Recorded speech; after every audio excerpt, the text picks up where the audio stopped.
자, 우리 말씀 같이 봅시다. 계시록 12장 말씀 같이 보겠습니다. 요한계시록 12장입니다. 요한계시록 12장 1절부터 17절까지 말씀 함께 보겠습니다. 우리 다 같이 한 목소리로 1절부터 읽습니다. 시작. 하늘에 큰 이적이 보이니 해를 옷 입은 한 여자가 있는데 그 발 아래에는 달이 있고 그 머리에는 12별이 관을 썼더라. 이 여자가 아이를 베어 해산하게 되매 아파서 애를 쓰며 부르짖더라.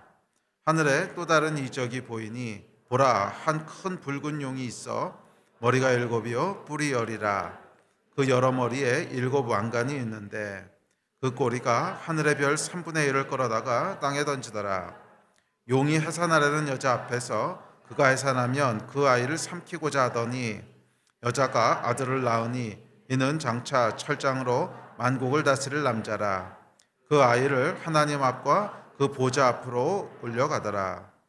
그 여자가 광야로 도망하매 거기서 1260일 동안 그를 양육하기 위하여 하나님께서 예비하신 곳이 있더라.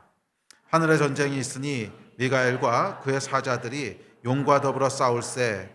용과 그의 사자들도 싸우나 이기지 못하여 다시 하늘에서 그들이 있을 곳을 얻지 못한지라. 큰 용이 내쫓기니 옛뱀 곧 마귀라고도 하고 사탄이라고도 하며 온 천하를 꿰는 자라.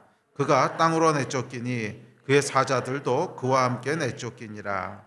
내가 또 들으니 하늘에 큰 음성이 있어 이르되 이제 우리 하나님의 구원과 능력과 나라와 또 그의 그리스도의 권세가 나타났으니 우리 형제들을 참소하던 자 곧 우리 하나님 앞에서 밤낮 참소하던 자가 쫓겨났고 또 우리 형제들이 어린 양의 피와 자기들이 증언하는 말씀으로써 그를 이겼으니 그들은 죽기까지 자기들의 생명을 아끼지 아니하였도다.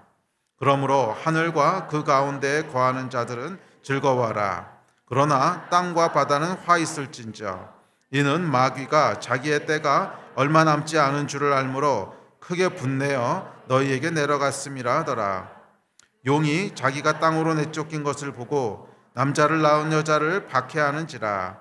그 여자가 큰 독수리의 두 날개를 받아 광야 자기 곳으로 날아가 거기서 그 뱀의 낯을 피하여 한 떼와 두 떼와 반 떼를 양육받으매 여자의 뒤에서 뱀이 그 입으로 물을 강같이 토하여 여자를 물에 떠내려가게 하려 하되 땅이 여자를 도와 그 입을 벌려 용의 입에서 토한 강물을 삼키니 용이 여자에게 분노하여 돌아가서 그 여자의 남은 자손 곧 하나님의 계명을 지키며 예수의 증거를 가진 자들과 더불어 싸우려고 바다 모래 위에 서 있더라. 아멘. 자, 요한계시록 우리가 계속 살펴보고 있는데요. 오늘은 12장을 살펴보려고 합니다. 자, 12장부터 14장까지 말씀은 세 번째 삽입 장면 중에 마지막 세 번째 해당하는 삽입 장면입니다. 계시록엔 총 세 번의 삽입 구절이 있다고 했는데 그 중에 마지막 세 번째에 해당하는 것이 12장부터 14장까지입니다. 자, 12장부터 14장은 11장에서 우리가 살펴봤던 두 증인의 사역이 있었죠. 이 두 증인의 사역을 클로즈업해서 더 자세히 기록하고 있는 그런 기록으로 이해하시면 됩니다. 그래서 12장부터 14장은 그 시간의 흐름으로 쭉 이어지는 내용이 아니라는 거예요. 시간의 흐름으로 쭉 이어져서 뭐 7 나팔이 있고 7 대접이 있고 그렇게 이어지는 것이 아니라 그 중에 우리가 살펴봤던 이 환란 중에 교회는 어떻게 되는가?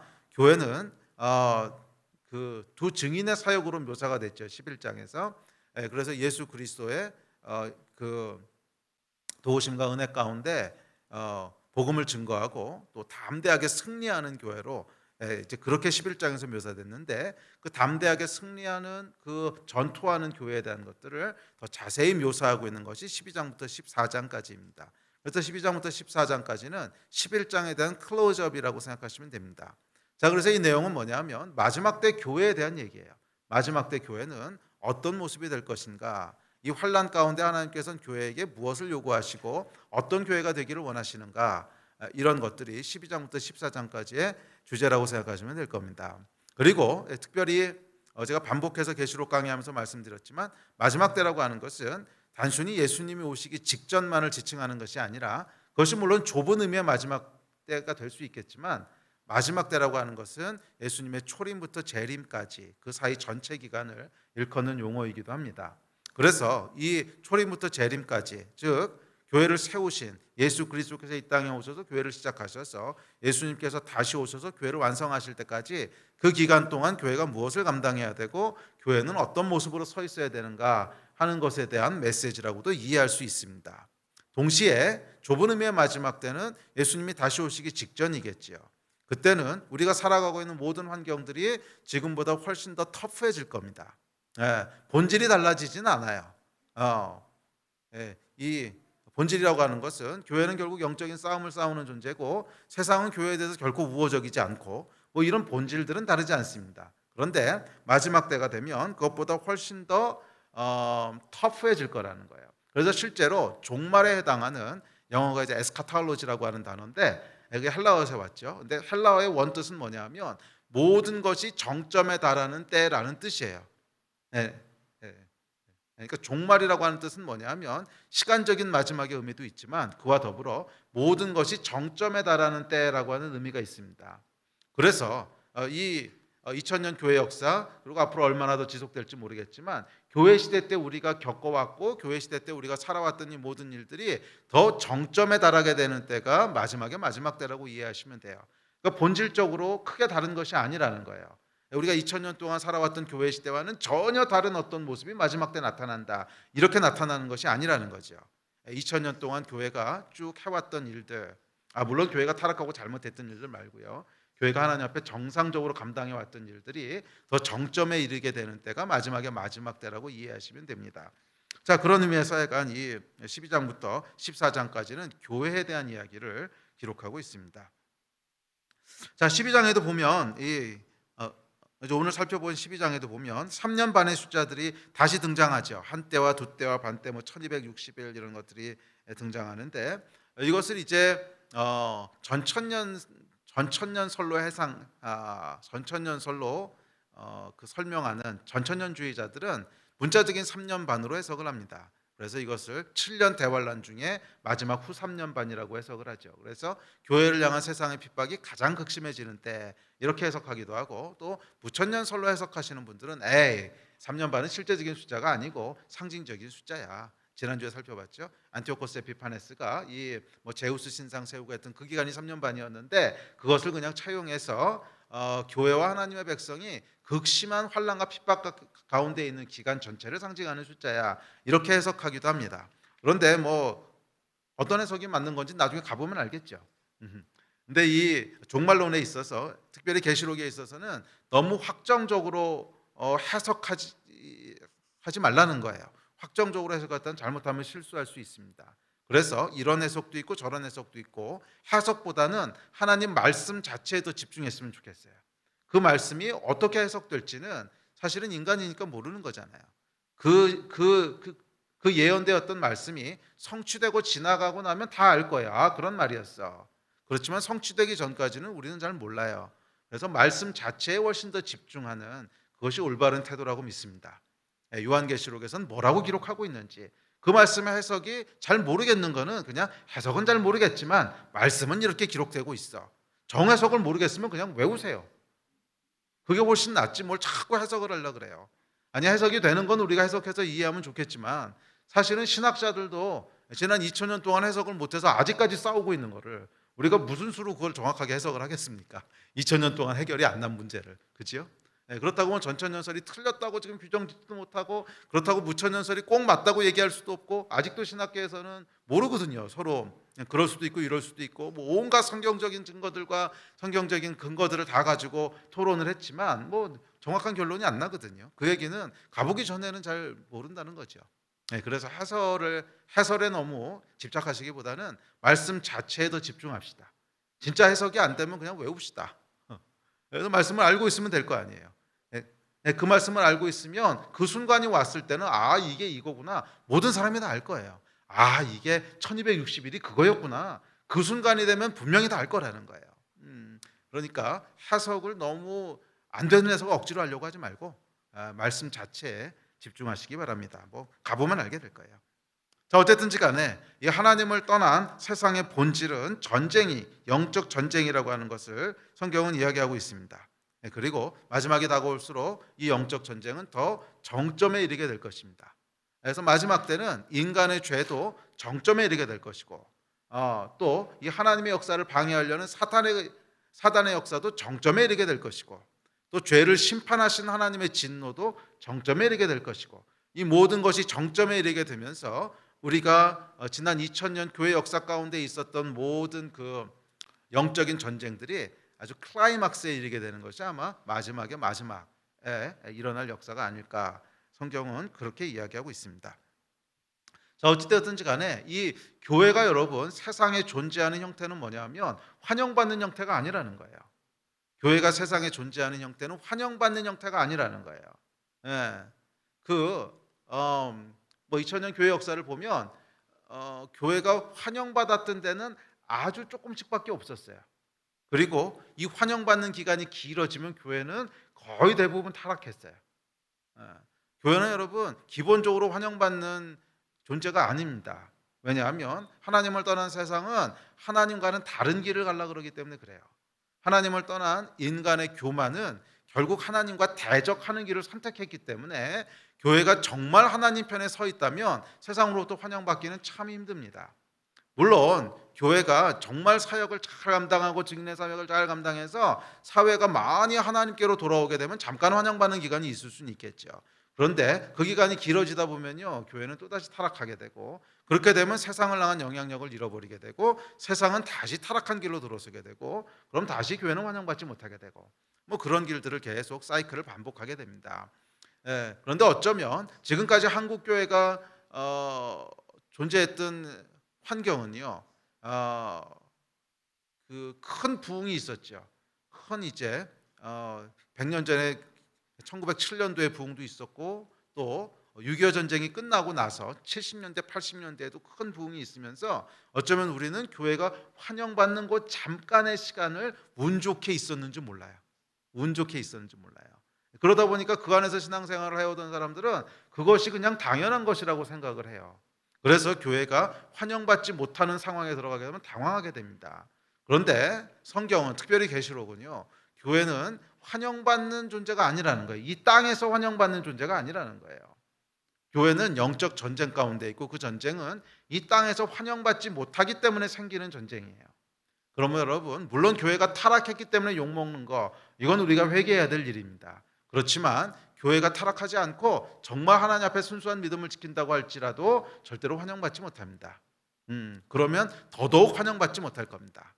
그래서 우리는 환영받지 못하는 영적인 전쟁 가운데 살아가고 있는 존재라고 하는 것을 명확하게 우리 아이덴티티를 붙잡을 때 우리가 상황에 따라 흔들리지 않을 수 있어요. 근데 그렇지 않으면 자꾸 믿음이 흔들리게 돼요. 교회가 환영받지 못하고 주변으로부터 좀 싫은 소리 듣게 되고, 그러면 우리 믿음이 흔들리잖아요. 그런데 우리의 정체성이 교회는 환영받지 못하는 존재야. 세상으로부터 환영받지 못하는 존재야. 그게 당연한 거야 라고 하는 명확한 정체성을 가지고 있으면 우리가 흔들리지 않을 수 있어요. 그러면 여러분, 환영받지 못하는 것에 대해서 두려워하지 마시고요, 환영받지 못하는 것에 대해서 당황하지 마시고요, 그게 그냥 교회가 존재하는 형태라고 하는 것을 말씀을 통해서 확신하십시오. 그랬을 때 우리가 믿음으로 견디고 이기고 나가게 될 줄로 믿습니다. 자, 12장부터 14장을 우리가 살펴볼 텐데 그 내용을 잠깐, 구조를 잠깐 보죠. 이 12장부터 14장까지의 주제는 전투하는 교회예요. 전투하는 교회. 그러니까 교회는 지금 말씀드렸듯이 영적인 전쟁을 하는 존재고요. 그리고 이제 13장, 14장에 넘어가면 짐승이 등장합니다. 12장에는 용이 등장하고 13장에는 이제 짐승이 등장하는데, 12장의 용은 마귀 사탄이라고 해서 해설을 해놨죠. 마귀 사탄, 영적인 존재인데, 짐승은 뭐냐 하면 그 용을 추종하는 세상의 어떤 세력들 또는 구조들입니다. 그런데 이 짐승을 향해서 뭐라 그러냐면 10뿔이 있고 7왕관을 썼대요. 그러니까 이 짐승이라고 하는 건 뭐냐 하면 하나님을 대적하는 인간의 모든 구조들, 인간의 모든 사상들, 하여간 인간이 만들어 놓은 모든 것, 그게 짐승이라는 거예요. 그러니까 교회는 단순히 영적인 세상에서만 전쟁하는 것이 아니라 하나님을 떠나서 용을 따르는 세상, 용을 따르면서 만들어 놓은 모든 세상의 구조들, 흐름들, 시스템들과 부딪히는 존재라는 거예요. 그래서 교회는 어떤 존재예요? 전투하는 존재라는 거예요. 교회는 싸우는 존재라는 거예요. 그것이 12장부터 14장의 주제입니다. 자, 11장 7절에 보면 이렇게 하고 끝나죠. 11장 7절 같이 봅시다. 시작. 그들이 그 증언을 마칠 때 무적행으로부터 올라오는 짐승이 그들과 더불어 전쟁을 일으켜 그들을 이기고 그들을 죽일 터인즉. 짐승이 올라와서 전쟁을 일으킨다는 거예요. 교회를 향해서 전쟁을 일으킨다는 거죠. 자, 그래서 이 11장이 두 증인의 증언 사역을 통한 세계 선교에 집중하고 있다면 12장부터 14장은 그 이면에서 일어나고 있는 좀 더 본질적인 일, 영적인 충돌들, 또 전쟁하는 일들, 교회와 짐승의 영적 전쟁에 더 포커스하고 있습니다. 자, 그래서 요한계시록은 교회의 두 가지 모습을 묘사하는데 첫째는 승리하는 교회고 둘째는 전투하는 교회예요. 자, 승리하는 교회라고 하는 것은 교회의 미래의 모습이고 전투하는 교회라고 하는 것은 교회의 현재 모습이에요. 승리하는 교회라고 하는 것은 하늘에 있는 교회고 전투하는 교회는 이 땅에 있는 교회예요. 그래서 교회의 이 두 가지 측면을 얘기합니다. 교회는 현재 이 땅에서 전투하는 존재라면, 전쟁하는 존재라면 교회는 미래에 승리하는 존재고 하늘에서 영광을 누리는 존재라고 하는 것이 계시록의 메시지입니다. 자, 그런 의미에서 12장부터 14장은 이 땅에 있는 교회에 대해서 얘기하고 있고요. 21장과 22장은 이제 하늘에 있는 마지막에 승리한 교회에 대해서 묘사합니다. 자, 특별히 12장부터 14장은 예수님의 초림부터 재림까지의 마지막 시대 전체를 아우르고 있습니다. 그래서 오늘 살펴보신 12장 1절부터 5절은 예수 그리스도의 초림, 탄생을 얘기하고요. 12장 뒷부분인 14절부터 20절은 예수님의 재림과 심판을 얘기합니다. 자, 그런 의미에서 이 계시록 짧게는 12장부터 14장까지 우리가 살펴볼 것은 예수님의 초림부터 재림까지의 교회 시대를 아우르는 메시지라고 보는 것이 조금 더 합리적인 해석일 겁니다. 자, 그래서 이 교회 시대는 뭐예요? 마귀 사탄과 하나님의 백성이 영적인 전쟁을 치르는 기간이라는 거예요. 초림부터 재림까지가 그런 기간이라고 하는 것입니다.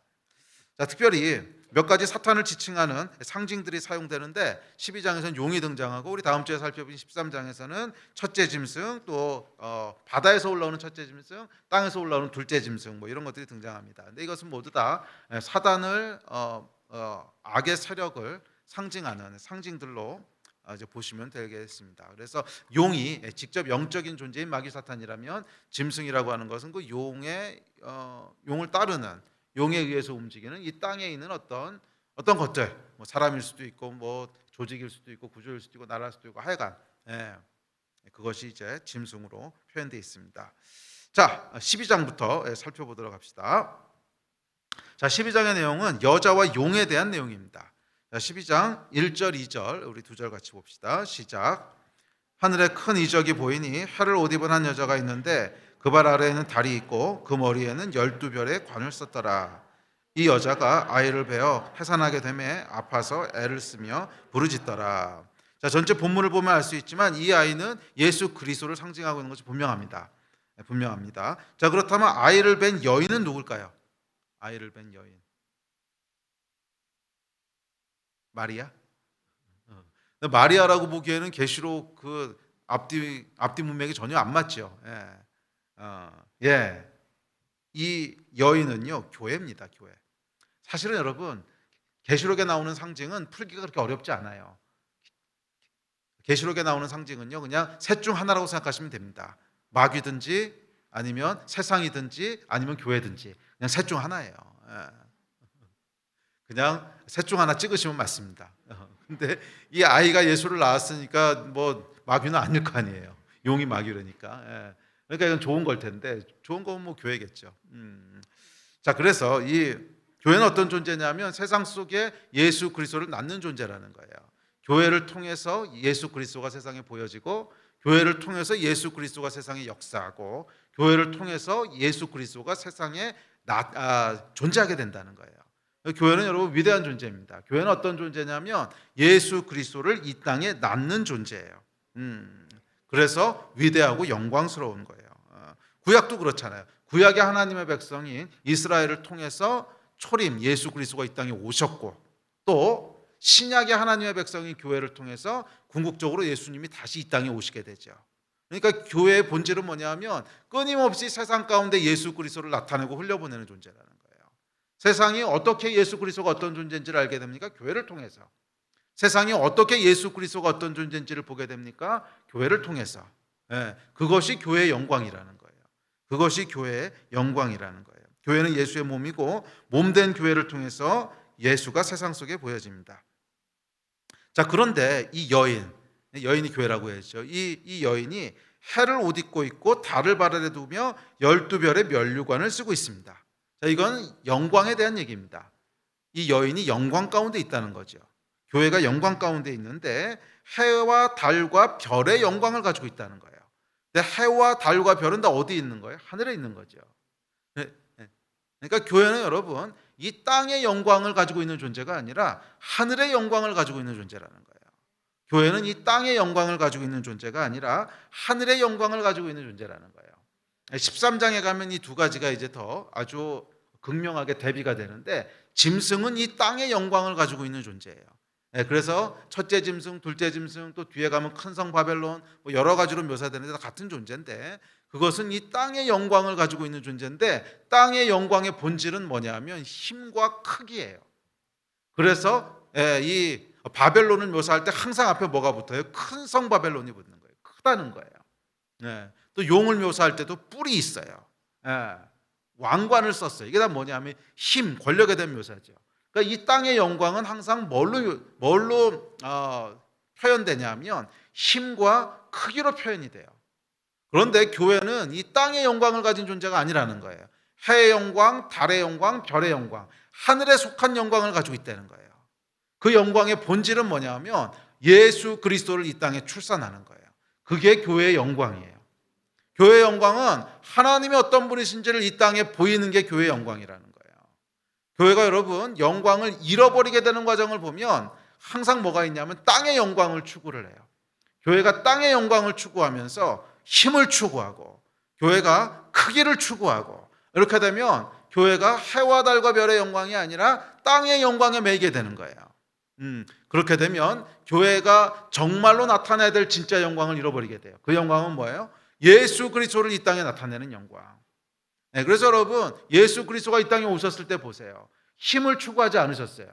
오히려 40일 동안 광야에서 시험 받으실 때 마귀가 계속 유혹한 게 뭐예요? 힘을 사용하라고 유혹하는 거잖아요. 힘을 사용해. 넌 크고 위대한 존재잖아. 나타내. 세상의 영광을 계속 유혹합니다. 그런데 예수님께서 끝까지 거부하시고 가장 낮은 데로 가셔서 십자가에서 돌아가세요. 이게 하늘의 영광이라는 거예요. 교회는 여러분 땅의 영광에 매이면 안 돼요. 교회는 힘과 크기를 추구하면서 영광을 드러내면 안 돼요. 뭐 하나님께서 은혜를 주셔서 뭐 교회가 힘이 생기고 커지고 할 수는 있을지 몰라도 그게 영광은 아니에요. 그건 그냥 하나님이 해야 될 사명이 있기 때문에 그렇게 만드신 것뿐이지, 큰 교회는 큰 교회로서 감당해야 될 사명이 있으니까 하나님이 그 사이즈로 만드신 것일 뿐이지 그게 영광은 아니라는 거예요. 그건 그냥 편의상 하나님이 그렇게 하신 거예요. 정말 영광은 힘과 크기가 아니라 예수 그리스도를 나타내는 것이 영광이에요. 하나님이 어떤 분이신지를 나타내는 게 영광이에요. 우리 하나님이 얼마나 겸손하신 분이시고, 우리 하나님이 얼마나 사랑의 하나님이시고, 우리 하나님이 어떤 은혜를 가지신 분이신지를 세상 가운데 나타내는 것이 교회의 참된 영광인 줄 믿습니다. 저희 크리스찬들도 마찬가지예요. 저희 한 사람 한 사람은 뭐 교회라고 하는 것은 크리스찬이 모여있는 걸 교회라고 부르는 거니까 각 개인도 마찬가지입니다. 우리에게 나타나게 되는 영광은 나를 통해서 예수 그리스도가 어떤 분이신지를 한 사람이라도 보게 된다면 그게 영광이에요. 그게 영광이지 힘과 크기를 통해서 영광이 드러나는 것이 아니에요. 그래서 우리가 가끔 실수하는 것 중에 하나가 세상에서 성공해서 높은 자리에 올라가거나 큰 성취를 하거나 그러면 하나님께 영광 이렇게 얘기하는데 하나님 몰라라 하는 것보다는 낫겠죠. 몰라라 하는 것보다는 낫겠지만 저는 표현은 좀 다르게 했으면 좋겠어요. 하나님께 감사 이렇게 하든지 그냥 은혜 이렇게 영광은 아닌 것 같아요. 그게 하나님의 영광이랑 무슨 상관이 있습니까? 그렇지 않아요? 뭐 감사는 해야죠. 당연히 감사해야 되고 내 힘으로 한 게 아니고 하나님이 하게 하신 거니까 감사하고 더 겸손하고 그렇게 해야 되긴 하겠지만 영광은 아닌 것 같아요. 영광은 나를 통해서 예수 그리스도가 나타나는 것이 영광이지 힘과 크기가 나타나는 게 영광이 아니라는 거예요. 나를 통해서 세상에서 성공하는 것이 나타나고 나를 통해서 힘이 나타나고 크기가 나타나고 이게 영광은 아닙니다. 그건 그냥 땅의 영광일 뿐이에요. 우리는 하늘의 영광을 나타내는 자들로 부름받았습니다. 하늘의 영광을 나타내시는 저와 여러분이 되시기를 주의 이름으로 축원합니다. 그래서 고린도후서에서 이렇게 얘기합니다. 시작. 너희는 우리로 말미암아 나타난 그리스도의 편지니 이는 먹으로 쓴 것이 아니요 오직 살아계신 하나님의 영으로 쓴 것이며 또 돌판에 쓴 것이 아니요 오직 육의 마음판에 쓴 것이라. 우리 안에 성령께서 거하시면 우리를 통해서 예수 그리스도가 나타난다는 거예요. 우리를 통해서 예수 그리스도가 나타난다는 것입니다. 야, 정말 여러분, 먼지보다 못한 이 피조물이 창조주를 나타낸다. 이게 여러분 상상할 수 없는 영광이지 않습니까? 정말 먼지보다 못한 자들이 창조주 하나님, 그 형용할 수 없고 크신 분을 나타낼 수 있다. 와, 이게 영광이죠. 무엇과도 비교할 수 없는 영광. 우리를 통해 하나님이 나타나시는 영광이 드러나게 되기를 주의 이름으로 축원합니다. 이어지는 2절부터 4절 봅시다. 2, 3, 4절입니다. 시작. 이 여자가 아이를 베어 해산하게 되며 아파서 애를 쓰며 부르짖더라. 하늘에 또 다른 이적이 보이니 보라, 한 큰 붉은 용이 있어 머리가 7이요 뿔이 10이라. 그 여러 머리에 7 왕관이 있는데 그 꼬리가 하늘의 별 3분의 1을 끌어다가 땅에 던지더라. 용이 해산하려는 여자 앞에서 그가 해산하면 그 아이를 삼키고자 하더라. 해산에는 항상 고통이 있습니다. 그렇죠? 해산에는 고통이 있어요.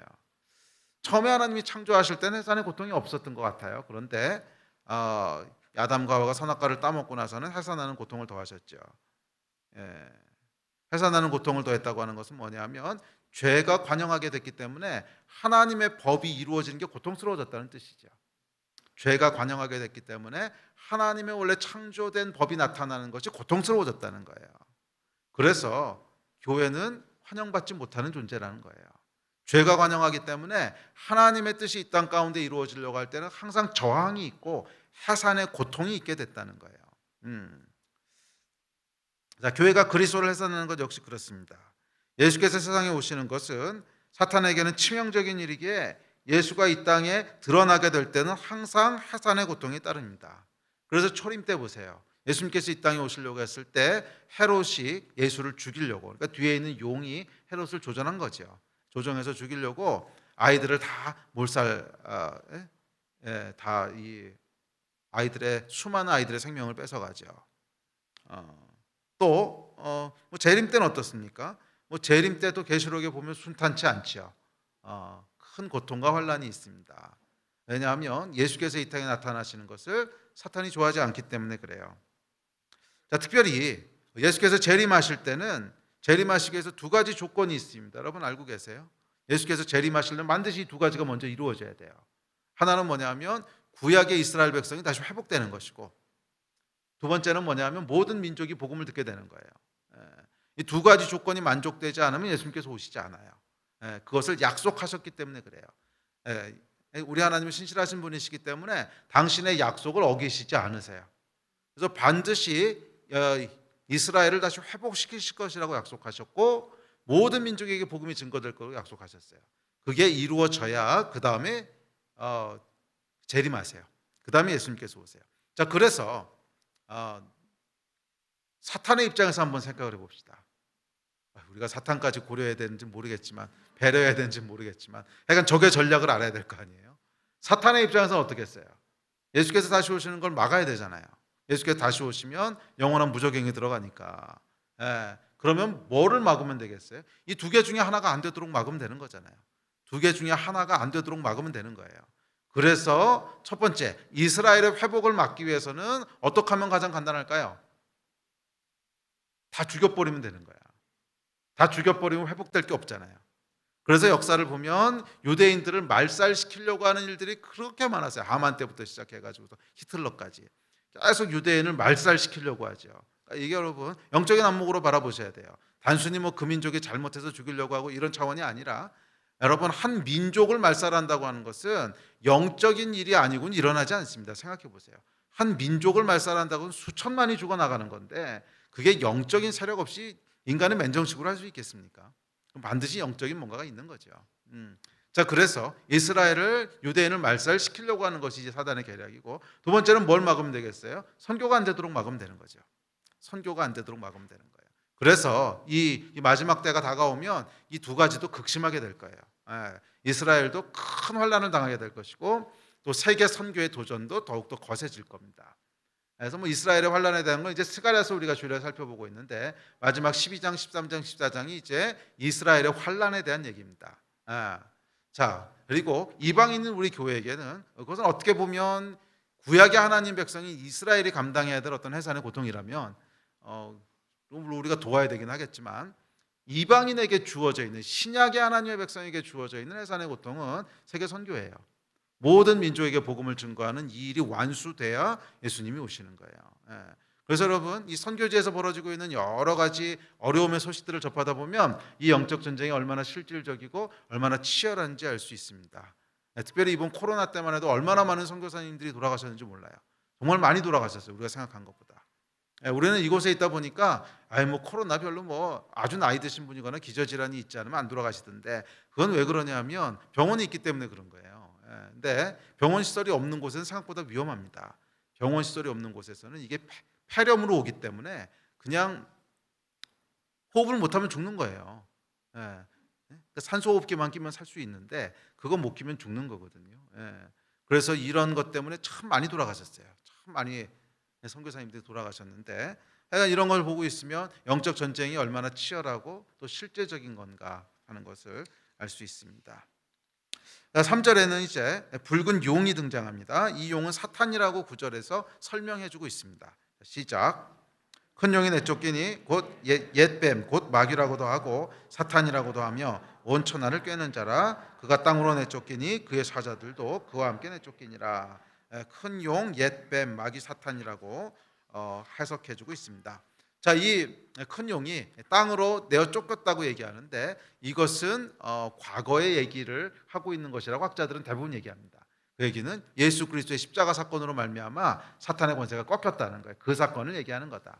그러니까 미래에 일어날 사건이 아니라 과거에 일어났던 사건을 묘사하고 있다고 보시면 되겠습니다. 또 용이 하늘의 별 3분의 1을 끌어다가 땅에 던졌다. 글쎄 이건 뭐 명확하게 무슨 뜻인지 잘 모르겠는데 아마 그 타락한 천사들에 대한 얘기가 아닐까 이렇게 조심스럽게 추측은 하는데 그것도 궁금하시면 나중에 하나님 앞에 가서 물어보십시오. 뭐 이런 해석은 잘 몰라요. 그냥 그렇지 않을까 하고 추측하는 거죠. 자, 그런데 이 용이 10뿔과 7왕관을 가지고 나타납니다. 권세를 가지고 있다는 뜻이에요. 사탄은 비록 하늘에서 내쫓겼지만 이 땅에서는 권세를 가지고 있어요. 왜냐하면 땅의 권세를 위임한 사람이 하나님을 배신하고 떠남으로써 사탄에게 권세를 갖다 바쳤기 때문에 그래요. 그래서 이 땅에서는 권세를 가지고 있습니다. 뭐 헤롯 사건 같은 경우에 보세요. 얼마나 많은 사람을 죽입니까? 예수 그리스도가 못 오게 하려고 수많은 사람들을 죽이죠. 이 사탄의 목적은 예나 지금이나 한결같아요. 예수께서 이 땅에 못 오시게 하는 거예요. 예수께서 이 땅에 초림 때도 재림 때도 하여간 계속 못 오시게 하는 것입니다. 자, 5절에 보면 이제 아이가 등장합니다. 자, 5절 자, 시작. 여자가 아들을 낳으니 이는 장차 철장으로 만국을 다스릴 남자라.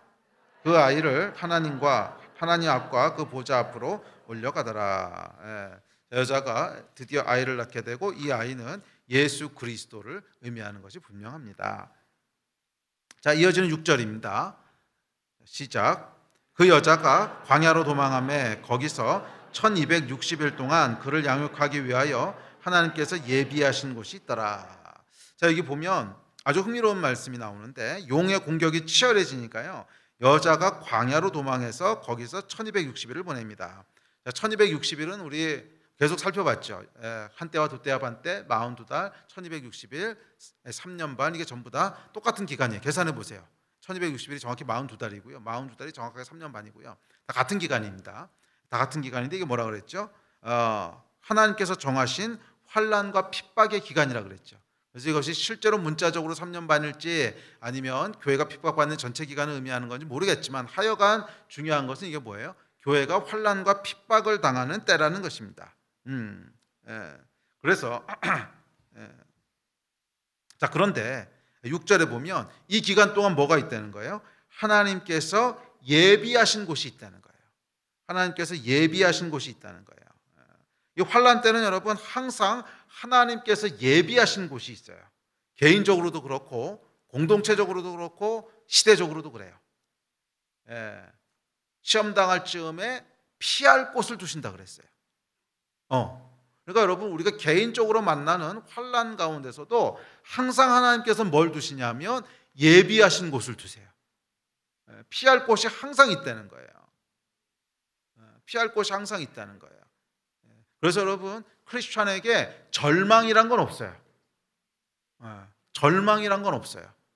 피할 곳이 없어. 아니요, 여러분. 그것은 하나님께서 예비하신 곳을 못 보고 있기 때문에 그런 것이지. 크리스찬은 아무리 극심한 환난과 아무리 어려운 고난 가운데 있어도 항상 뭐가 있다는 거예요? 예비하신 곳이 있다는 거예요.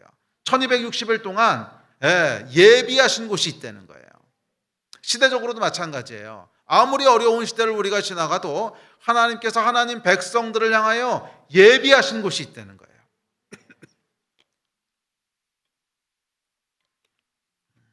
또한 마지막 때도 마찬가지일 겁니다.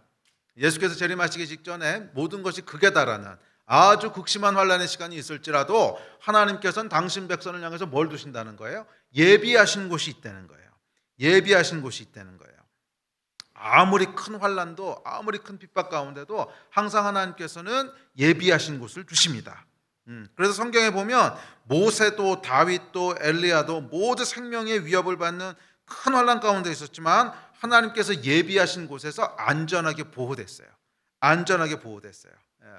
모세가 태어났을 때 어땠습니까? 사탄도 이 아이의 데스티니를 알죠. 이 아이가 하나님의 백성을 인도할 아이구나. 데스티니를 알았기 때문에 그를 죽이기 위해서 뱀이 뒤에서 입으로 물을 강같이 토해냈습니다. 갈대 상자에 담겨서 강가에 떠내려갔습니다. 15절에 보면 이렇게 얘기합니다. 시작. 여자의 뒤에서 뱀이 그 입으로 물을 강같이 토하여 여자를 물에 떠내려가게 하려 하되. 그렇죠. 정말 모세가 태어났을 때 뱀이 물을 토해내듯이 강가에 떠내려가게 됐습니다. 죽을 위기에 처했죠.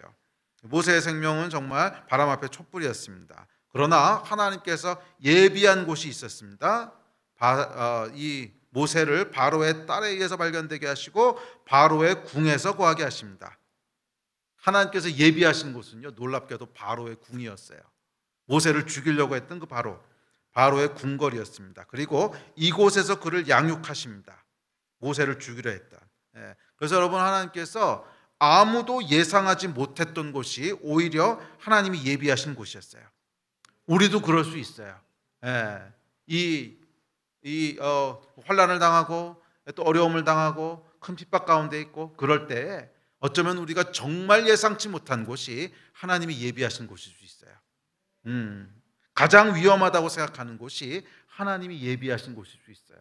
그렇죠, 여러분. 모세의 예를 보면 가장 위험한 곳이잖아요.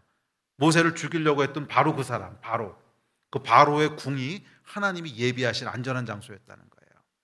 우리도 여러분 몰라요. 교회를 위해서 예비하신 곳이 있고 각 사람을 위해서 하나님 예비하신 곳이 있을 텐데 어쩌면 가장 위험하다고 생각하는 곳일 수 있고 어쩌면 정말 생각하지 못했던 곳일 수 있어요. 그렇지만 하나님께서 여러분을 위하여, 교회를 위하여 환난과 핍박 가운데 예비하신 곳이 있다고 하는 것을 아시길 바랍니다. 또한 용이 사울을 격동해서 다윗의 뒤에서 물을 토해내게 했습니다. 사울의 군대가 다윗을 죽이기 위해서 그를 쫓아갑니다. 그러나 하나님께서는 광야에 예비한 곳을 두셨습니다. 사실요, 이 유대 광야라고 하는 게 진짜 손바닥만 해요. 정말 손바닥만한 곳인데 그 손바닥만한 광야에서 왕의 군대가 다윗을 발견하지 못했다고 하는 것은 정말 이상한 일이에요. 정말 이상한 일입니다. 하나님께서 군대의 눈을 가리신 거죠. 군대의 눈을 가리신 거죠. 그래서 실제로 여러분 다윗이 숨어있는 동굴에 사울이 들어왔다가도 못 보고 그냥 나가잖아요. 하나님께서 눈을 가리셔서 보호하셨습니다. 예, 그래 하나님께서 예비하신 곳은 원수들에게 감추세요. 그래서 다윗은 안전했고 그곳에서 오히려 양육되어서 왕이 될 자질이 준비되고 결국 왕에 오르게 됩니다. 예, 기억하세요 여러분. 하나님이 예비하신 곳은요 원수들의 눈을 가리는 곳이고 오히려 우리를 향한 하나님의 계획, 그 데스티니로 가기 위해서 준비하게 하는 곳이에요. 아멘. 엘리야도 마찬가지입니다. 엘리야 때 큰 기근이 들었죠. 먹을 것도 없고 마실 것도 없었습니다. 그런데 하나님께서 엘리야를 위해서 예비하신 곳이 있었어요. 사르밧 과부의 집이었어요. 신실한 여인 사르밧 과부를 보내셔서 엘리야를 감추셨습니다. 하늘에서 곡식과 기름이 내려와 끊이지 않았습니다. 그래 하나님께서 예비하신 곳에서 엘리야를 먹이시고 입히셨습니다. 맞아요. 우리가 하나님이 예비하신 곳은 하늘의 장막이 덮인 곳이에요. 하늘의 곳간이 열린 곳이에요. 부족함이 없는 곳이에요. 어떠한 기근과 어떠한 위기 가운데서도 하나님께서 먹이시고 입히시는 곳이에요. 모세에게 예비하신 곳은 바로의 왕궁이었고요. 다윗에게 예비하신 곳은 광야의 동굴이었고 엘리야에게 예비하신 곳은 사르밧 과부의 집이었습니다. 반드시 있습니다. 반드시 있습니다. 환난을 지날 때까지 하나님께서 우리를 숨기시는 것, 우리를 먹이시고 양육하시고 보호하시는 것, 광야며 바로의 궁궐이며 사르밧 과부의 집 반드시 있습니다. 그래서 여러분 크리스천에게 절망은 없어요. 아무리 어렵고 아무리 힘든 시간을 지나고 있어도 반드시 있어요. 사르밧 과부의 집이 있든지 광야의 동굴이 있든지 바로의 궁이 있든지 반드시 있어요. 하나님이 예비하신 곳이 있다고 하는 것을 여러분 아시기 바랍니다. 그래서 어떠한 경우에도 절망하지 마세요. 어떠한 경우에도 포기하지 마세요. 개인도 그렇고 시대적으로도 그렇고 교회도 그렇고 항상 하나님이 예비하신 곳이 있기 때문에 그곳에서 완전한 보호하심을 받을 거예요. 그곳에서 원수의 눈을 가리실 거예요. 오히려 원수가 우리를 죽이려고 하면 불이 나와서 살인다고 얘기하고 있어요. 11.5절에 그러잖아요. 원수가 이를 죽이려고 하면 두 증인을 죽이려고 하면 그 입에서 뿔이 나와서 살랐다고 예비하고 있습니다. 네, 우리는 여러분 절대로 죽지 않아요. 망하지 않아요. 예비하신 곳이 있고 원수가 우리를 죽이려 해도 찾지 못하는 곳이고 기근이 들어도 하나님께서 곡식과 기름을 마르지 않게 하는 곳이고 그래서 그곳은 세상에서 망하는 것 같고 사람들에게 잊혀지는 것 같아도 왕으로 준비되는 곳이에요. 다윗 여러분 세상에서 잊혀진 것 같고 망한 것 같고 실패한 것 같았지만 오히려 그 하나님이 예비하신 곳에서 왕으로 준비되었어요. 하나님의 데스티니를 향해 준비되고 양육되는 곳입니다. 여러분 그래요. 1260일 동안 우리가 있는 곳은 용에게 쫓겨다니는 전장이 아니라 하나님이 예비하신 곳이에요. 12장과 13장은 명확하게 얘기하고 있어요. 1260일 동안 우리는 용에게 쫓겨서 이리 치이고 저리 치이고 비참하게 살아가는 것이 아니라는 거예요. 1260일은 극심한 환란이 있지만 오히려 하나님께서 예비하신 곳에서 왕이 되기 위해서 준비되어 간다는 거예요. 오히려 하나님이 예비하신 곳에서 원수들로부터 감추임을 받고 오히려 하나님이 예비하신 곳에서 그 사명을 감당하기 위해서 준비되어지고 양육되는 기간이 1260일인 줄 믿습니다. 설령 원수가 우리를 발견한다 해도 11장 5절의 말씀처럼 그 입에서 불이 나와 원수를 살릴 것입니다. 우리는 이 믿음을 가지고 살아야 됩니다. 우리는 믿음을 가지고 살아야 돼요. 우리는 1260일을 사는 동안 환난의 기간을 지나는 동안 하나님의 완전하신 보호하심 아래 있을 것입니다. 누구도 우리를 고소치 못할 것이며 무엇도 우리를 해하지 못할 것입니다. 그 예비하신 곳에서 우리는 잊혀진 자 같으나 유명한 자고 환난을 당한 자 같으나 죽임을 당하지 아니하고 근심하는 자 같으나 항상 기뻐하고 가난한 자 같으나 오히려 모든 것을 가진 다른 사람을 부요하게 하는 자며 아무것도 없는 자 같으나 모든 것을 가진 자로 살게 될 거예요. 아멘. 성경은 이렇게 얘기합니다. 우리 같이 읽읍시다. 시작. 무명한 자 같으나 유명한 자여 죽은 자 같으나 보라 우리가 살아있고 징계를 받은 자 같으나 죽임을 당하지 아니하고 근심하는 자 같으나 항상 기뻐하고 가난한 자 같으나 많은 사람을 부요하게 하고 아무것도 없는 자 같으나 모든 것을 가진 자로다. 아멘. 이것이 여러분 우리를 향한 하나님의 약속인 줄 믿습니다. 1260일은 우리를 비참하게 하는 시간이 아니에요. 1260일은 우리를 망하게 하는 시간이 아니에요. 그냥 비참하게 쫓겨다니다가 아이고 주님 오셨구나 이러는 게 아니라는 거예요. 이 1260일은 하나님께서 예비하신 곳, 하나님께서 준비하신 곳, 그곳에서 완전한 보호하심 가운데 하나님의 은혜를 먹으며 살아가는 기간이 될 줄로 믿습니다.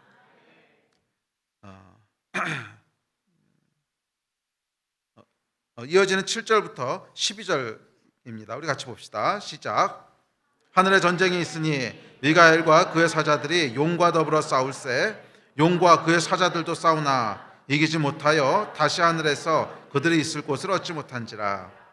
큰 용이 내쫓기니 옛뱀 곧 마귀라고도 하고 사탄이라고도 하며 온 천하를 꿰는 자라.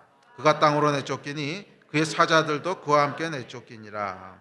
내가 또 들으니 하늘에 큰 음성이 있어 이르되 이제 우리 하나님의 구원과 능력과 나라와 또 그의 그리스도의 권세가 나타났으니 우리 형제들을 참소하던 자 곧 우리 하나님 앞에서 밤낮 참소하던 자가 쫓겨났고 또 우리 형제들이 어린 양의 피와 자기들이 증언하는 말씀으로써 그를 이겼으니 그들은 죽기까지 자기들의 생명을 아끼지 아니하였도다.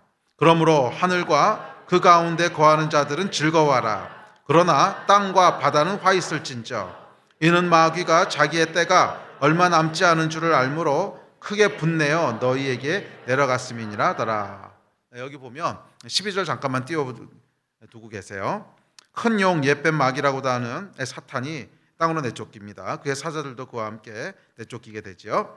자, 그런데 12절에 보면 뭐라 그러냐면 하늘과 그 가운데 거하는 자들은 즐거워하고 땅과 바다에 거하는 자들은 화가 있다는 거예요. 자, 무슨 말이냐면 하나님이 예비하신 곳, 바로의 궁, 다윗의 광야, 사르밧 과부의 집은 뭐예요? 하늘에 있는 처소라는 거예요. 하늘에 있는 처소라는 거예요. 그곳은 땅과 바다에 속한 곳이 아니라 하나님이 예비하신 하늘의 처소라는 거예요. 그래서 하늘의 처소에 있는 자들은 이 사탄이 역사하는 환난과 핍박의 기간 1260일 동안 뭐라는 거예요? 즐거워하고 기뻐하라는 거예요. 그런데 반대로 땅과 바다에 있는 자들이 있어요. 이 성경에서 여러분 땅과 바다는요 이 세상을 상징하는 용어입니다. 이 세상에 속한 자들이 있는데 그들에게는 화가 있다는 거예요. 그들에게는 화가 있다는 거예요. 그래서 여러분 우리에게는 선택이 있어요. 하늘의 처소에 거할 수도 있고 땅과 바다에 거할 수도 있다는 거예요. 그래서 환난의 때에는 이 선택이 결국 우리의 미래를 가르는 거예요. 기억하십시오 여러분. 환난의 때에는 개인적인 환난이든 공동체적인 것이든 시대적인 것이든 원리는 다 똑같아요. 여러분들이 어려움을 겪고 있다, 환난을 통과하고 있다, 시험을 통과하고 있다. 그럴 때는 결국 핵심이 뭐냐면 내가 하늘의 처소에 지금 거하고 있는가 아니면 땅과 바다에 거하고 있는가. 이게 미래를 가른다는 거예요. 이 분별력이 미래를 가른다는 거예요. 하나님이 예비하신 곳이 있어요. 우리를 두신 곳이 있어요. 사람마다 달라요. 이 엘리야에게는 사르밧 과부의 집이었고 모세에게는 바로의 궁이었고 다윗에게는 광야였고 하여간 하나님께서 보호하시기 위해서 예비하신 곳이 있는데 그곳에 거하는 자는 하늘의 처소에 거하는 자는 기뻐하고 즐거워하라는 거예요. 오히려 이 기간이 우리에게 복이 되는 기간이기 때문에 기뻐하고 즐거워하라는 거예요. 그러나 그곳에 있지 않은 자들 땅과 바다에 거하는 자들은 어떻게 된다는 거예요? 화가 있다는 거예요. 이 분별력이 이 선택이 우리의 미래를 결정하는 거예요. 개인적으로 사람들이 어려움을 당하고 위기를 당하고 환난을 당할 때 보면 어쨌거나 목회자니까 저한테 상담하러도 오고 또 제가 기도도 해주고 그러죠. 그런데 보면 이 자리에 있지 않은 사람이 참 많아요. 이 환난은 분명히 하나님께서 저기 가 있으라는 뜻인데 이거를 대면하라는 뜻인데 이 위기를 통해서 이거를 대면하라는 뜻인데 이 위기를 통해서 이거를 돌파하라는 뜻인데 또는 이 위기를 통해서 내 안에 있는 이런 문제를 해결하고 끊어내라는 뜻인데 목회자는 대부분 보이거든요. 그런데 그 자리에 안 있으려고 그래요. 자꾸 다른 걸 하려고 그래요. 자꾸 다른 걸 하면서 이 문제를 해결하려고 그래요. 그리고 나중에 가보면 이게 결국 미래를 결정하는 거예요. 그 위기와 환난은 여러분 이 하나님은 실수가 없으세요. 실수가 없으세요. 우연이라는 건 없어요. 이 코로나 시대도 우연이 아니에요. 분명히 하나님께서 우리를 어딘가 포지셔닝하기 위해서 이 위기를 허락하신 거예요. 분명히 교회를 어딘가로 포지셔닝하기 위해서, 하나님이 예비하신 곳으로 가게 하기 위해서 허락하신 거란 말이에요. 그래서 그곳에 가 있는 교회는 기뻐하고 즐거워하게 될 것이고, 그곳이 아니라 하늘과 땅과 바다에 있는 교회, 자꾸 다른 곳에서 뭔가 하려고 하는 화가 있다는 거예요. 개인적으로도 마찬가지예요. 우리가 어려움과 시험과 환난을 통과하게 되면 하나님께서 우리에게 가라 그러시는 곳이 있어요. 보라 그러시는 것이 있어요. 대면하라 그러는 것이 있어요.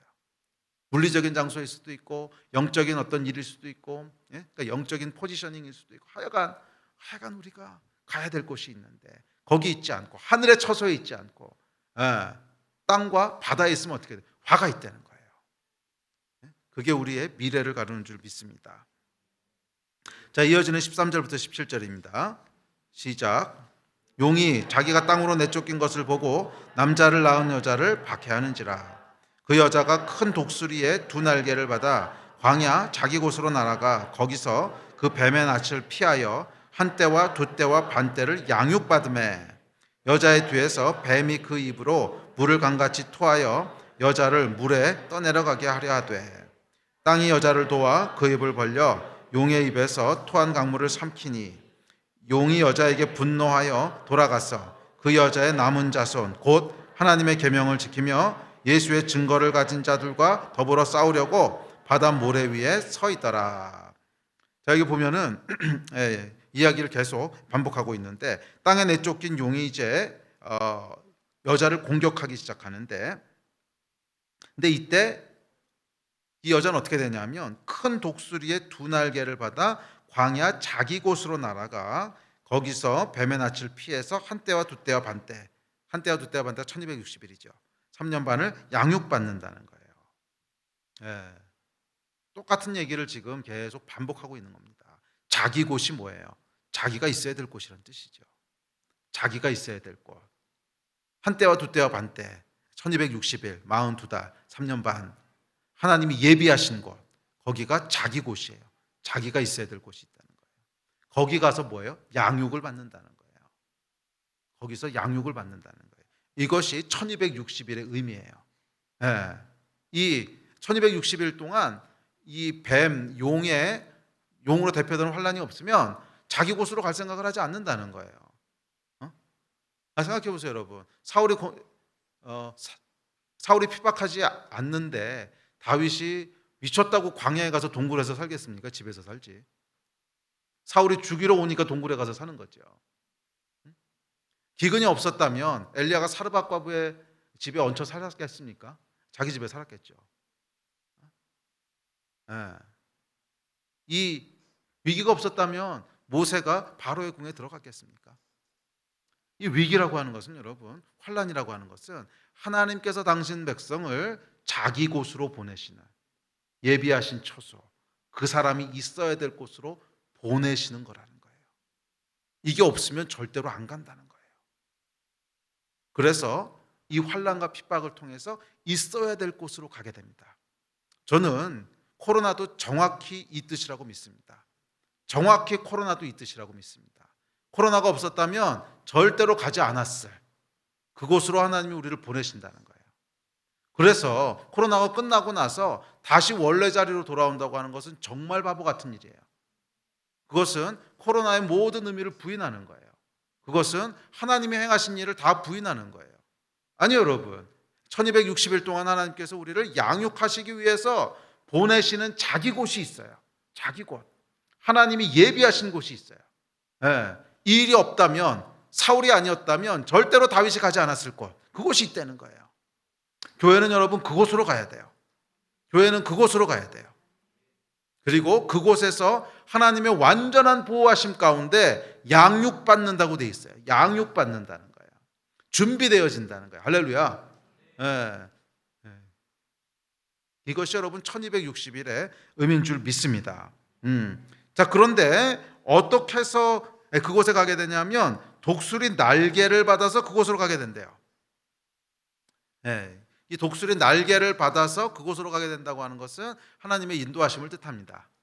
아, 그렇죠. 하나님께서 인도하시는 곳으로 데려가신다는 거죠. 이 성경에서 여러분 독수리가 상징하는 것은 많은 경우에 이제 선지자들에 대해서 상징할 때가 많은데 꼭 선지자라기보다는 하나님의 인도하심에 대한 상징이에요. 그러니까 독수리는 하나님의 인도하심에 대한 상징인데, 그래서 독수리 날개를 타고 간다고 하는 것은 성령의 인도하심, 하나님의 인도하심을 쫓아서 자기 곳에 간다는 거예요. 그러면 여러분 위기가 있을 때는 제일 중요한 게 뭐냐 하면 분별력이에요. 분별력. 제일 중요한 게 분별력이에요. 하나님께서 우리를 어디로 인도하시는가, 독수리가 우리를 어디로 실어 나르는가, 이것을 볼 수 있어야 돼요.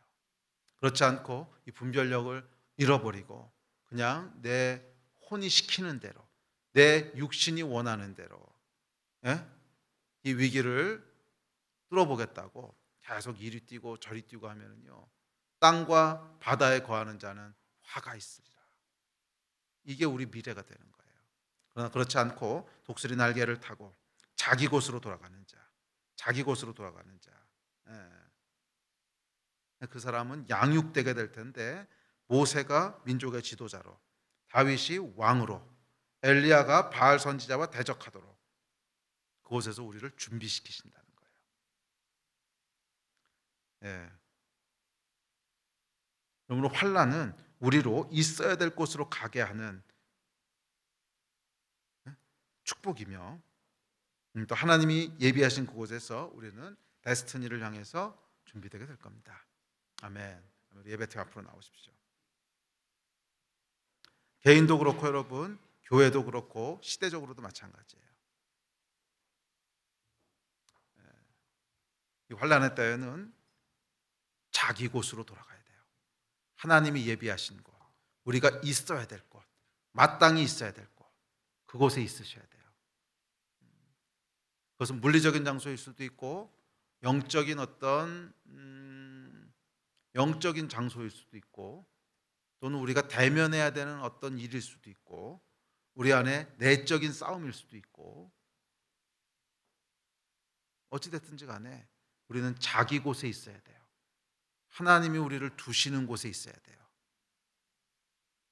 그리고 그곳에서 우리가 우리 하나님의 사람으로 준비되어져 가고, 주의 영광을 나타내는 자로, 모세는 민족의 지도자로, 다윗은 이스라엘의 왕으로, 엘리야는 바알의 선지자들을 무찌르는 그런 하나님의 사람으로 세워지게 될 것입니다. 그래서 여러분 교회는 결국 그곳에서 승리하는 자로 준비되어질 거예요. 11절에 이렇게 얘기합니다. 시작. 또 우리 형제들이 어린 양의 피와 자기들이 증언하는 말씀으로써 그를 이겼으니 그들은 죽기까지 자기들의 생명을 아끼지 아니하였도다. 교회가 결국 이길 거라는 거예요. 결국 승리할 거라는 거예요. 이게 우리의 엔딩이에요. 그러기 위해서 여러분 자기 곳으로 돌아가는 은혜가 있게 되기를 축복합니다. 특별히 코로나가 끝나지는 않았죠. 그러니까 코로나로 말미암아 비대면 예배를 계속 드릴 수밖에 없었던 이 시간이 끝나고 다시 예배 드리게 되면서 우리가 꼭 기억해야 될 말씀이 아닐까 있습니다. 자기 곳으로 돌아가셨습니까? 마땅히 있어야 될 자리에 있으십니까? 이거 우리 다시 한번 물어봅시다. 우리의 신앙의 주소가 마땅히 있어야 될 자기 곳입니까? 이 환난으로 말미암아, 용과 뱀으로 말미암아 독수리 날개에 엎여 자기 곳으로 돌아갔다고 했는데, 코로나로 말미암아 하나님께서 우리를 실어 나르신 그곳에 우리가 위치하고 있습니까? 그렇다면 기뻐하고 즐거워하십시오. 그곳에서 여러분들 준비될 거예요. 그곳에서 승리하는 자로 양육되고 키워질 겁니다. 그러나 그곳에 위치하고 있지 않다면 땅과 바다에 거하는 자는 화가 있으리로다.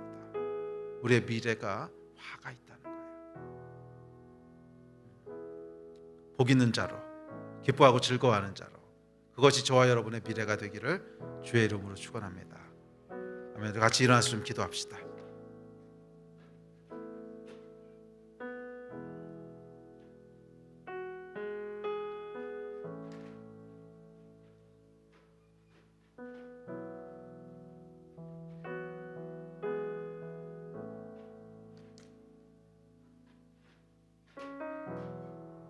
어쩌면 오늘이 우리에게는 상징적이고 예언적인 날일 수 있습니다.